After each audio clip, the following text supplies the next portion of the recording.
पाए लागू बड़ी भाभी, जीती रहो। पाए लागू ताई जी, अब आपकी तबीयत कैसी है? ठीक ही है, अब घुटनों का दर्द तो चलता ही रहता है। तुम्हें तो पता ही है मनीष की शादी के बाद थकावट अभी तक नहीं हटी। अच्छा, रोशनी बहू के आने के बाद सोचा कुछ धार्मिक कार्य करवा ले, इसलिए घर में सत्यनारायण भगवान की कथा रखवाई है। तुम दोनों भी आ जाना। हाँ हाँ बड़ी भाभी, हम समय पर पहुंच जाएंगे। ठीक है, अब मैं चलती हूँ। उर्मिला की जेठानी अच्छे पैसे वाली थी। इसके विपरीत उर्मिला का परिवार बहुत ही साधारण था, पर उर्मिला की बहू अलका बहुत अच्छे स्वभाव की थी। वो अपने घर की आर्थिक स्थिति को समझती थी। उधर रोशनी अच्छे खासे पैसे वाले घर से आई थी, इसलिए उसमें बहुत घमंड था। जब उसे पता चला कि सत्यनारायण भगवान की कथा में उर्मिला और अलका भी आ रही हैं, तो वो अपनी सास पर गुस्सा करने लगी। मम्मी जी, आपको पता है ना हमारी शादी के टाइम पर कितने साधारण लोग लग रहे थे। वो उनके कपड़े देखे थे कैसे थे, सचमुच बहुत इंसल्ट फील हो रही थी। आप उनको मत बुलाते, पता नहीं आपने उनको कथा में क्यों बुला लिया। मुझे तो उनको देखकर ही ऐसा लगता है कि वो लोग ना ठीक नहीं है। बहू है तो रिश्तेदार ही, ना बुलाओ तो अच्छा नहीं लगता। आखिर तुम्हारे ससुर के छोटे भाई का घर ही तो है। आने दो, कोई नहीं। दोनों सास बहू प्रसाद का पत्ता लेकर घर चली जाएगी। थोड़ी देर की तो बात है। तुम अपने ससुर जी को जानती हो, फिर अगर नहीं बुलाया तो बोलेंगे कि उनके भाई के परिवार को नहीं बुलाया। बहुत कुछ सोचना समझना पड़ता है। ठीक है, अब गुस्सा थूक दो। अच्छा, तुम बता रही थी तुम्हारी मम्मी ने कोई चप्पल भेजी है, तुम मुझे दिखाने वाली थी। हाँ, वो मम्मी ने शादी के टाइम पर ऑर्डर किया था, पर वो बना नहीं पाए थे, इसलिए जो ज्वेलर भैया है उन्होंने कल ही मम्मी को चप्पल भेजी है। मैं दिखाती हूँ, असली हीरे की चप्पल है। हीरे की चप्पल बहू, इतनी महंगी चप्पल ध्यान से पहनना। हाँ हाँ मम्मी जी, आप चिंता मत करो, मैं कोई छोटी बच्ची थोड़ी हूँ जो खो दूंगी। उधर उर्मिला और अलका पूजा में जाने के लिए सोच तो रही थी, पर साथ ही साथ वो रोशनी के व्यवहार को जानती थी। माँ जी, पता नहीं पूजा में जाने का मन तो है, पर साथ ही मन घबरा भी रहा है। मैं जानती हूँ बहू, ये सब रोशनी की वजह से तुम्हारे मन में आ रहा है। मुझे पता है रोशनी का स्वभाव कैसा है, और जेठानी जी भी तो बात बात पर पैसों के बारे में सुनाती रहती हैं। पर क्या करें, अब बुलाया है तो जाना ही पड़ेगा। अगले दिन रोशनी कथा के लिए जब तैयार हुई तो उसने वही चप्पल पहनी। रोशनी बार बार सबको अपनी चप्पल दिखा रही थी। हीरे की चप्पल है, मम्मी ने स्पेशल ज्वेलर से बनवाई है। हीरे की चप्पल? क्या बात है, बहुत सुंदर लग रही है, पर ध्यान से पहनना, किसी ने तुम्हारी चप्पल चुरा ली तो तुम्हारा नुकसान हो जाएगा। अरे आंटी जी, मेरे अपने घर से कौन चुराएगा, बस थोड़ी देर पूजा में बैठने के लिए तो उतारूंगी, उसके बाद जब खाना वाना खाएंगे तब मैं दोबारा पहन लूंगी, कोई टेंशन की बात ही नहीं है। पूजा के टाइम रोशनी चप्पल उतार कर बैठ गई। उसकी चप्पल बहुत चमक रही थी क्योंकि उस पर इतने महंगे हीरे जो लगे थे। तभी रोशनी के मायके वाले भी आ गए। दीदी, आपने नई चप्पल पहन भी ली? आप तो बस कुछ नया आ जाए पहन ही लेती हो। अरे मेरी प्यारी बहन, अब मम्मी ने इतने प्यार से भिजवाई थी तो मुझे पहननी थी ना। वैसे भी मेरी शादी के बाद ये पहला फंक्शन है। माँ जी ने कथा रखवाई है तो इससे अच्छा मौका और कोई नहीं हो सकता था लोगों को दिखाने का कि मैंने हीरे की चप्पल ली है। अच्छा दीदी, मैं अभी थोड़ी देर में ना चली जाऊंगी, मुझे ना कॉलेज निकलना है, वो मुझे अपने कुछ प्रोजेक्ट सबमिट करने हैं। बाकी मम्मी पापा तो यही है अभी। क्या प्रिया, तुझे भी निकलना होता है? ठीक है, चल आजा, थोड़ी देर पूजा में बैठ जा, फिर चली जाना। अच्छा, तो तुम्हारी मम्मी ने चप्पल दी है बहू? बहुत सुंदर चप्पल है, इसे कमरे में बेड के पास उतार कर आ जाओ, यहाँ भीड़ में पता नहीं चलता। हाँ रोशनी, बहुत महंगी चप्पल है, इसे कमरे में ही उतार दो। अरे चाची जी, हमारे यहाँ सब अमीर और बड़े घर के लोग आए हैं, यहाँ ऐसे कोई कुछ नहीं लेता। सब लोग पूजा में बैठ गए। पूजा के बाद सब अपनी अपनी चप्पल पहनने लगे। अचानक रोशनी चिल्ला पड़ी, मम्मी जी, मेरी चप्पल गायब है, मेरी हीरे की चप्पल कहाँ गई? मैं थोड़ी देर पहले कमरे में रखाई थी। कमरे में से कौन ले गया? सारे मेहमान तो बाहर हैं। मैंने आपको पहले ही कहा था मम्मी जी, अपनी हैसियत के लोगों को बुलाओ। आपने उर्मिला चाची और अलका भाभी को बुला लिया। मुझे तो इन्हीं पर शक है। मैंने देखा था ये बार बार मेरी चप्पल को घूर कर देख रही थी, और यही दोनों मुझे बार बार चप्पल को अंदर उतारने के लिए कह रही थी। मुझे पूरा शक है कि चप्पल इन सास बहू ने ही चुराई है। रोशनी बहू, एक बार चप्पल दोबारा चेक कर लो बेटा, ये हमारे रिश्तेदार है, ये दोनों भला ऐसा क्यों करेंगी? रोशनी, हमने तुम्हारी कोई चप्पल नहीं चुराई। तुम ऐसे बिना किसी प्रूफ के हमारे ऊपर कैसे इल्जाम लगा सकती हो? हम दोनों तुम्हारे सामने हैं, हम कहीं गए भी नहीं। अच्छा, कोई भरोसा नहीं है, तुम चुपचाप चप्पल घर पर रखाई हो। मैंने तुम्हें दरवाजे से बाहर जाते देखा था। रोशनी, वो मैं घर की चाबी अपने साथ ले आई थी। राजीव घर जल्दी आ गए थे इसलिए उनको चाबी दे रही थी। लो, अब तो पूरी बात साफ हो गई, चप्पल इन्हीं के घर में है। ये चाबी के बहाने चप्पल राजीव भैया को पकड़ा कर आ गई। ये पूरा खानदान मिला हुआ है। मम्मी जी, मैं तो पुलिस को फोन कर रही हूँ। रोशनी बहू, ऐसे हमारे खानदान की बदनामी होगी। तुम क्यों हमारे ऊपर इल्जाम लगा रही हो? हमने कोई चप्पल नहीं चुराई, हमारा यकीन करो। बताओ तो, घर में ही चोर बैठे, बहू की चप्पल ही चुरा ली। अरे सुनीता बहन जी, ये बड़े भाई ही पैसे वाले हैं और ये छोटे वाले तो कुछ भी नहीं है। अपनी नियत बदलते कोई देर थोड़ी लगती है। हीरे की चप्पल देखकर किसका मन नहीं ललचा जाएगा। अब आप और हम सब के अलावा सिर्फ यही तो थे घर में, बाकी कोई और आया ही नहीं जिसकी हिम्मत कमरे तक जाने की हो। सही कह रही हो, कमरे में तो अपने घर का ही जा सकता है। ये सास बहू ही चप्पल चोर हैं। रोशनी ने पुलिस को फोन कर दिया। मम्मी पापा, हो सकता है रोशनी सही कह रही हो। इतनी महंगी चप्पल देखकर किसी का भी मन बदल सकता है। एक बार तलाशी लेने में क्या जाता है। पता नहीं, अब यही दिन देखने रह गए थे। बहू की चप्पल घर से चोरी हो गई है। इल्जाम भी अपने घर वालों पर लगा है। आजकल के बच्चों को क्या ही बोलो। इतनी देर में अलका के ससुर और पति आ जाते हैं। राजीव, उस टाइम मैंने आपको चाबी दी थी ना, मैंने आपको कोई चप्पल नहीं दी थी। देखो ना, रोशनी हमारे ऊपर चप्पल चोरी करने का इल्जाम लगा रही है। इसने पुलिस को भी बुला लिया है। मनीष तो कुछ बोलता क्यों नहीं है? रोशनी कुछ भी बोले जा रही है। देख राजीव, रोशनी की बहुत महंगी चप्पल चोरी हुई है। अगर तुम लोगों ने चोरी नहीं की तो तुम लोग तलाशी देने से क्यों डर रहे हो? अब जो जवाब देना है पुलिस को देना। पुलिस सारी छानबीन करती है। भाई, अब तो एक ही रास्ता है। यहाँ सड़क पर लगे कैमरे में देखना होगा कि आखिर असली चोर कौन है। हे भगवान, आपकी पूजा में आकर हमारे ऊपर चोरी का इल्जाम लग रहा है। असली चोर कौन है? मैं आपसे विनती करती हूँ, उसे सामने ले आओ, नहीं तो हमारी बहुत इज्जत खराब हो जाएगी। भगवान जी, हमारी मदद करो। चिंता मत करो बहू, हम भगवान विष्णु के कथा पूजन में आए हैं। वो हमारे साथ अन्याय नहीं होने देंगे। कुछ ही देर में दूध का दूध पानी का पानी हो जाता है और चोर सामने आ जाता है। मैडम, असली चोर ये नहीं, ये लड़की है।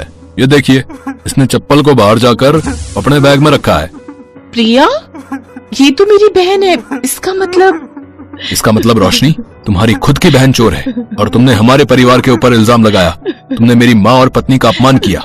इंस्पेक्टर साहब, अब तो इन्हें सजा होनी चाहिए। इन्होंने हमारे ऊपर चोरी का झूठा इल्जाम लगाया है। रहने दे राजीव बेटा, हम इनकी तरह नहीं है। हम माफ करना जानते हैं। छोड़ दे, आज के बाद इनके परिवार से हमारा कोई रिश्ता नहीं है। बड़े भैया, अब बहुत हुआ, बहुत सह लिया, अब और नहीं। मैं अपने परिवार का इतना अपमान नहीं सह सकता। अब आपका और मेरा रिश्ता यहीं खत्म होता है। आज रोशनी बहू ने सीमा लांघ दी। अरे अशोक, उर्मिला, अलका, राजीव बेटा रुको तो। रोशनी बहू, आज तुम्हारे कारण हम भाइयों के बीच नफरत की दीवार खड़ी हो गई, जो कभी नहीं टूटेगी। पुलिस को वहाँ से भेज दिया जाता है। प्रिया जब घर आती है तो रोशनी उसको बहुत डांट लगाती है। प्रिया ने अपनी बहन रोशनी की चप्पल अपने जरूरी खर्चे निकालने के लिए चुराई थी। रोशनी की एक गलती के कारण आज दो परिवार। आशा देवी की बड़ी बहू शर्मिला स्वभाव की बहुत सीधी सादी थी, जबकि छोटी बहू रजनी उतनी ही चुस्त और चालाक थी। या यूं कहो कि एक नंबर की 420 थी रजनी। किसी को बेवकूफ बनाकर अपना फायदा ढूंढना ही उसकी आदत थी। माँ जी, ये गुलाबी रंग की साड़ी मैं ले लूं? मेरे पास गुलाबी रंग की एक भी साड़ी नहीं है। पर ये साड़ी तो शर्मिला बहू ने। अरे कोई बात नहीं माँ जी, अगर ये साड़ी रजनी को पसंद है तो रजनी ये रख ले, मैं ये नीली रख लूंगी। ठीक है, फिर कल शाम को तुम दोनों जल्दी से तैयार हो जाना, कहीं हमें बरखा की शादी में पहुंचने में देर ना हो जाए। अच्छा हुआ मैंने ये गुलाबी रंग की साड़ी रख ली। मैंने इस पर लगे प्राइस के रेट जो देख लिए थे, ये तो नीली साड़ी से 2000 रुपए महंगी है। अब कल इस साड़ी में मैं सबसे सुंदर लगने वाली हूँ। शर्मिला बहू, तुम सचमुच बहुत अच्छी हो। तुम्हें रिश्ते निभाने आते हैं। तुम अपने मधुर व्यवहार से किसी को भी अपना बना सकती हो, बस देखने वाले का नजरिया होना चाहिए। मैं जानती हूँ तुमने अपने लिए गुलाबी साड़ी पसंद की थी, पर तुमने रजनी का दिल रखने के लिए उसे वो साड़ी दे दी। अक्सर ऐसा ही होता था। रजनी हमेशा पहले ही चीजों का चुनाव कर लेती थी। रजनी गुलाबी साड़ी लेकर कमरे में गई, पर जब वो तैयार होने लगी तो उसकी पलंग में लगी एक कील से थोड़ी फट गई। अब क्या करूं, ये साड़ी तो किनारे से फट गई। मैं अब बरखा की शादी में क्या पहनूंगी? आइडिया, ये ठीक रहेगा। रजनी चालाक थी। वो बहाने से सास के पास गई और बोली, माँ जी ये देखिए, ये साड़ी किनारे से फटी हुई है। लगता है शर्मिला भाभी किसी सस्ती दुकान से ये साड़ियां खरीद कर लाई हैं। कितने मन से मैं ये गुलाबी साड़ी पहनकर तैयार हो रही थी, अब ये फटी हुई साड़ी पहनकर थोड़ी न जाऊंगी। कुछ भी कहो शर्मिला भाभी, आप बहुत चालाक हो, आपने जानबूझकर मुझे हल्की साड़ी दे दी। नहीं, ऐसी बात नहीं है रजनी, मैं देख कर लाई थी। अगर तुम कहो तो मैं दुकानदार को एक बार ये साड़ी दिखा देती हूँ। अभी तो हमें शाम को जाना है, मैं बदल कर ले आऊंगी। नहीं नहीं, उसकी कोई जरूरत नहीं है, मैं कोई और पहन लूंगी, आप ही पहनो नई साड़ी। एक काम करो रजनी, तुम नीली वाली साड़ी पहन लो, मेरे पास एक और साड़ी रखी है, मैं वो पहन लूंगी। पर शर्मिला बहू, ठीक है दे दो, मुझे वो साड़ी इतनी पसंद नहीं थी, मजबूरी है इसलिए पहन रही हूँ। रजनी चालाकी से वो गुलाबी फटी हुई साड़ी शर्मिला को दे देती है और शादी में जाने के लिए नई नीली साड़ी पहन लेती है। अगले दिन शर्मिला वो फटी हुई साड़ी दुकानदार को देने आती है। बहन जी, आप हमारे पुराने ग्राहक हो, इसलिए मैं ये साड़ी बदल कर दूसरी दे रहा हूँ, पर हमारी दुकान में ऐसा कभी नहीं हुआ।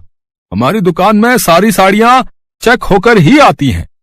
मैंने भी आपको चेक करवा कर ही दी थी, पर हो सकता है कहीं देखना रह गया हो। ये इसका दूसरा पीस आप ले जाओ। शुक्रिया भाई साहब। शर्मिला साड़ी लेकर घर पहुंचती है। बदल दी दुकानदार ने? बदलता भी क्यों नहीं, गलती भी तो उसी की थी, फटी हुई जो पकड़ा दी थी। लाओ मैं इसे अलमारी में रख देती हूँ।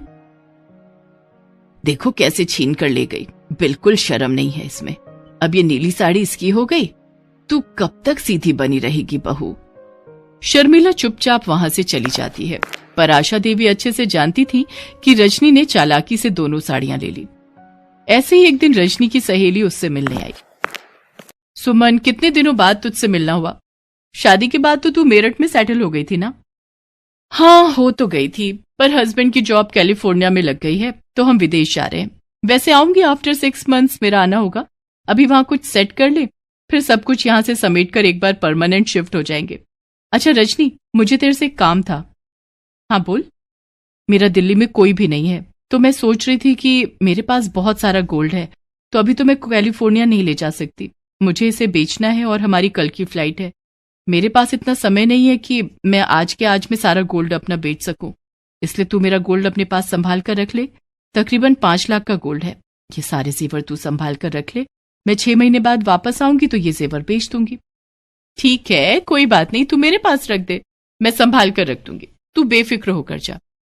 सुमन अपना सारा जेवर रजनी को दे जाती है।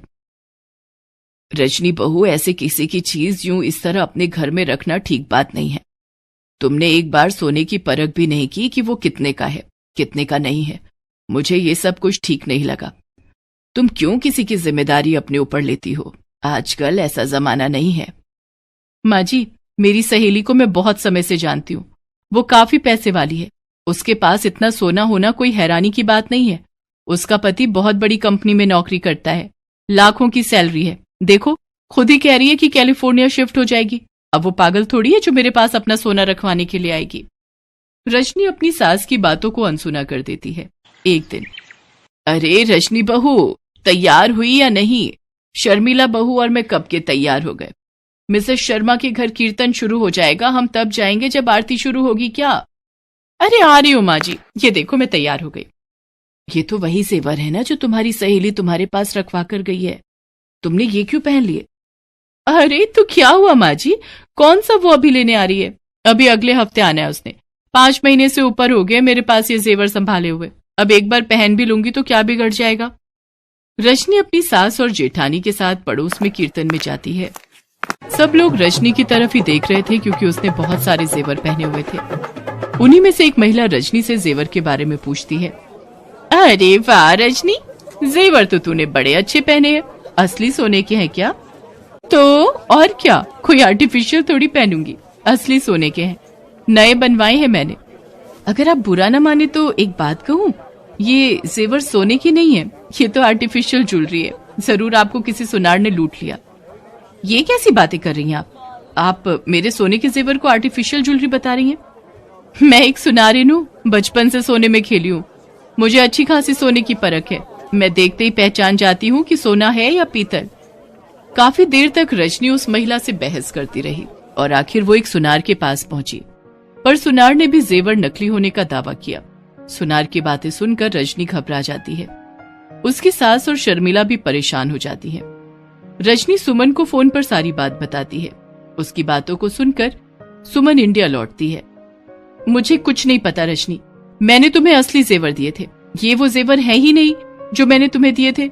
ये तो तुम आर्टिफिशियल जेवर मुझे दिखा रही हो।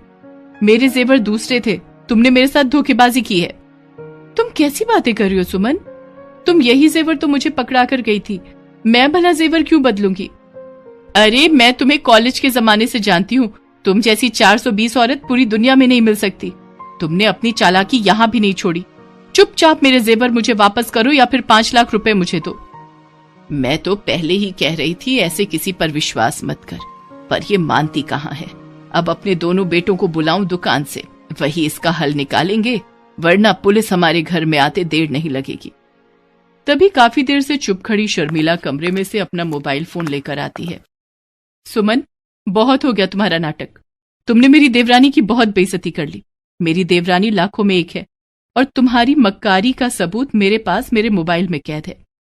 उस दिन जब तुम रजनी को जेवर दे रही थी, मैंने चुपचाप रजनी को बिना बताए तुम्हारा वीडियो बना लिया था और कुछ फोटो खींच ली थी। ये देखो, तुम यही जेवर रजनी को दे रही थी। इससे पहले कि मैं पुलिस को बुलाऊं, तुम चुपचाप यहां से चली जाओ, वरना धोखाधड़ी के इल्जाम में मैं तुम्हें गिरफ्तार भी करवा सकती हूँ। शर्मिला भाभी, आपने उस दिन वीडियो बना लिया था, आज आपकी वजह से मेरे ऊपर से ये झूठा इल्जाम लगने से बच गया। सुमन, यहाँ से चली जाओ और ये अपने आर्टिफिशियल जेवर भी ले जाओ। सच में किसी से अगर कुछ भी लेना देना करो तो उसकी कोई लिखा पढ़ी या रिसीविंग जरूर ले लो। ये बात मैंने आज सीख ली है, भले ही कोई अपना दोस्त हो, रिश्तेदार हो या फिर पराया। सुमन डर जाती है और वहां से चुपचाप चली जाती है। शर्मिला बहू, मैं ये तो जानती थी कि तुम समझदार हो, पर इतनी दिमाग वाली हो ये मुझे आज पता चला। आप ठीक कह रही हो माँ जी, मैं अपने आप को बहुत चालाक समझती थी, पर हर चालाक व्यक्ति समझदार नहीं होता। कभी कभी इंसान का घमंड उसे मार देता है। सॉरी माँ जी, सॉरी शर्मिला भाभी, आज के बाद मैं कभी भी ऐसा कुछ नहीं करूंगी जिससे इस परिवार पर कोई आंच आए। रजनी आशा देवी और शर्मिला से माफी मांगती है। जब आशा देवी के दोनों बेटों को भी इस बारे में पता चलता है तो वो भी बहुत खुश होते हैं, क्योंकि शर्मिला ने इस बात को समझदारी से खुद ही सुलझा लिया। रजनी भी उस दिन से अपनी सास और जेठानी से मेल मिलाप से रहने लगी।